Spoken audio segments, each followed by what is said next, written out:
Ô, Josias, queria te ouvir sobre essa história. Você acha que essa fala aí vai ser usada na Polícia Federal?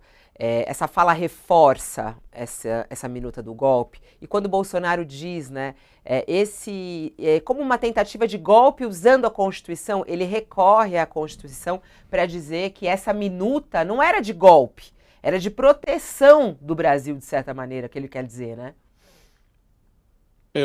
Sem dúvida nenhuma, a fala do Bolsonaro vai ser usada contra ele. Os advogados, obviamente, vão negar, mas o que acontece com o Bolsonaro, Fabiola, é que ele vai sendo desmoralizado eh, em prestações, em suaves prestações. Você se lembra que quando a Polícia Federal encontrou uma minuta de golpe, apreendeu uma minuta de golpe na casa do ex-ministro Anderson, Anderson Gomes, Anderson Torres. O Bolsonaro disse que não tinha nada a ver com aquilo. O Valdemar Costa Neto disse que recebia uma minuta a cada, em todo restaurante que ele ia, jogavam minuta no bolso dele, tinha minuta voando, pela minuta de golpe voando pela cidade, por Brasília. E o Bolsonaro nunca tinha nada a ver com nada. De repente surgiu a delação do Mauro Cid, e o Mauro Cid disse que o Bolsonaro não só recebeu uma minuta do golpe, do então assessor internacional Felipe Martins, mas manuseou a minuta, editou a minuta, enxugou a minuta. Tinha lá uma previsão de prender, no momento do golpe, o presidente do Congresso Nacional e dois ministros do Supremo. Ele enxugou a lista de presos, deixou só o Alexandre de Moraes, que é o seu principal algoz, mas há tudo isso dentro do inquérito.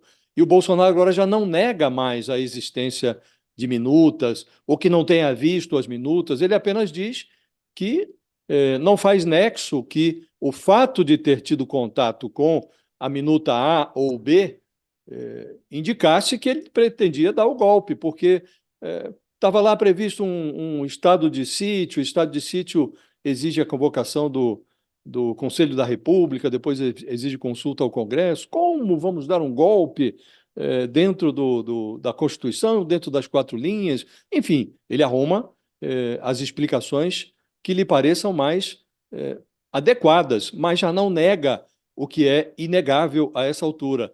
Em relação à história da anistia, isto também surge como uma ideia natimorta. O Alexandre de Moraes já declarou, pelo menos três vezes, que ele considera essa contemporização, essa ideia de pacificação, com perdão de crimes, ele considera isso uma ideia que flerta com Adolf Hitler. A esse ponto chega o ministro Alexandre de Moraes. Cita lá o ex-primeiro-ministro inglês, o Chamberlain, que fez um acordo com a Alemanha, supondo que o Hitler estava também interessado em pacificação, e esse acordo deu asas ao nazismo, né? E o Alexandre de Moraes mencionou a sua aversão à contemporização um dia depois do 8 de janeiro, quando ele decretou o afastamento por 90 dias do governador do Distrito Federal, o,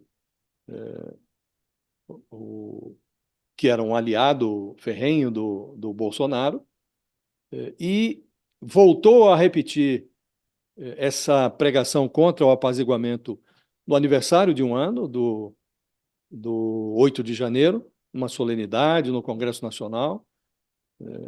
Se mostrou absolutamente avesso a essa ideia, diz que pacificação não se confunde com impunidade, e voltou a repetir de novo, dias depois, quando expediu o mandado de busca e apreensão na casa do deputado bolsonarista Carlos Jordi. Ele voltou à tese de que não é possível apaziguar, e ele cita sempre uma frase do Winston Churchill, Fabiola, que foi o sucessor do primeiro-ministro Chamberlain, o que se compôs com o Hitler.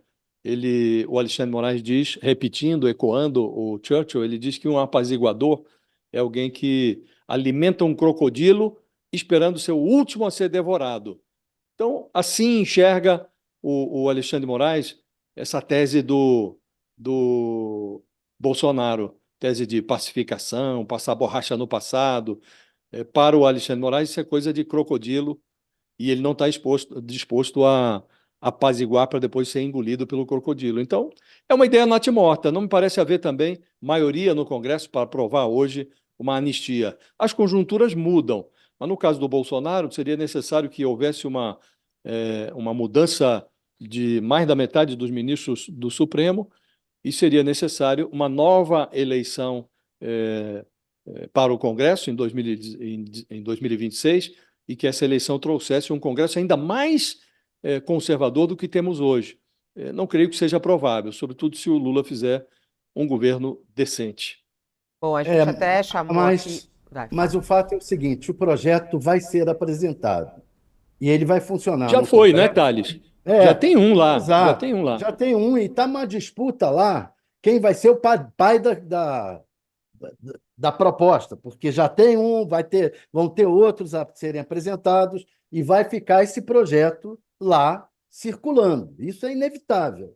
E serve como uma espada de Damocles na medida em que o Centrão se utiliza de tudo que exista contra o Lula para tentar arrancar mais.